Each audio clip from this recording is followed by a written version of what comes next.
Hey guys, it's Aliens are OP. I'm here today bringing you the first of my beginner's guides for Yu-Gi-Oh! Duel Links. This series will cover everything from the simple mechanics of the game to what packs to buy in order to get the most for your gems. This series in the beginning will mostly be for new players, but as we move on, the guides will become more in-depth and will accommodate intermediate players as well. This video will focus on starting the game as well as the game mechanics. So when you first start the game, you'll be given two options as your initial duelist, Yami Yugi or Seto Kaiba. In the beginning there really isn't any difference, but most players prefer Seto Kaiba due to his skill beatdown. I'll get more in depth into the skills in a future video. So Yu-Gi-Oh! Duel Links requires a lot of grinding, especially when it comes to new events. But as you progress and get more cards, it becomes easier. Okay, so we'll start with this page. On the top left of your screen, you'll see icons in the shape of people. These represent the number of standard duelists or NPCs that you're able to duel in the duel world. They respawn after a set amount of time, and also as you progress and move on to higher stages, the number of standard duelists will increase. The maximum number is 10.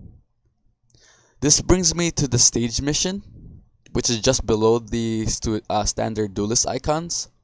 As a newer player, you'll start at a lower stage, but in the beginning you can easily complete stages by completing the quest given to you. For example, here you can see one of my quests is to successfully perform 40 tribute summons. It's not as hard as it seems, so just keep progressing since each stage mission gives you a multiple gems for completing it. And then right below that actually to the right of that is your gems. This is the main premium currency of Duel Links, and it is better to save these gems for future use.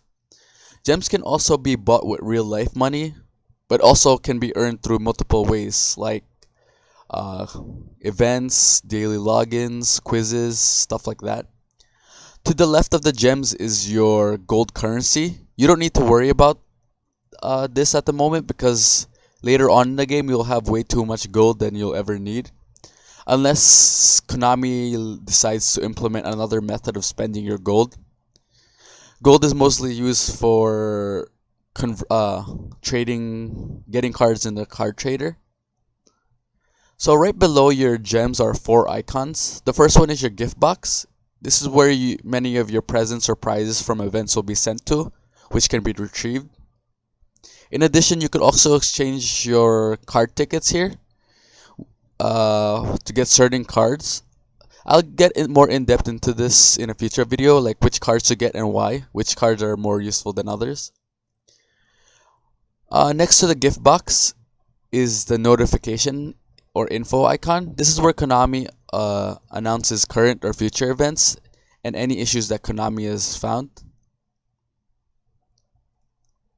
Next to the info icon is the player profile. If you click this, it'll show stats about you as a player, such as number of wins or losses, your duel counts, duel worlds, stuff like that, days played. And the last icon, which is the settings icon, Duel Links is transferable from one device to another, but be careful with this because once you transfer, you'll need to re-download those updates, which was like 300 plus the last time I had to update. But another important part here is the forbidden and limited list. This is the ban list of Duel Links. The ban list for Duel Links is different from the TCG or the OCG because, as you can see, for forbidden, it's like the normal, you just can't use it in your deck. But then when it comes to the limited, you are only able to use one of any of the limited cards. So like for example, let's say Jar of Greed and Graceful Charity are limited to one. You can't use one of each Jar of Greed and Graceful Charity. You can only use one. That also applies to the semi-limited. Rather than being able to use 2 of each semi-limited, you can only use 2 of all semi-limited cards. This is both good and bad, but it's still more of a recent update, so we'll see how it is. Just below the four icons is the event banner. This shows all the events that are currently going on.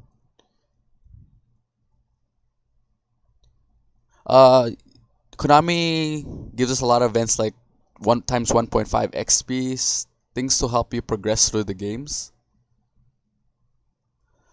On the bottom right, you'll see your current duelist. This duelist is the duelist you're currently using and the specific deck you're currently using, which can be seen on the top right once you click the duelist.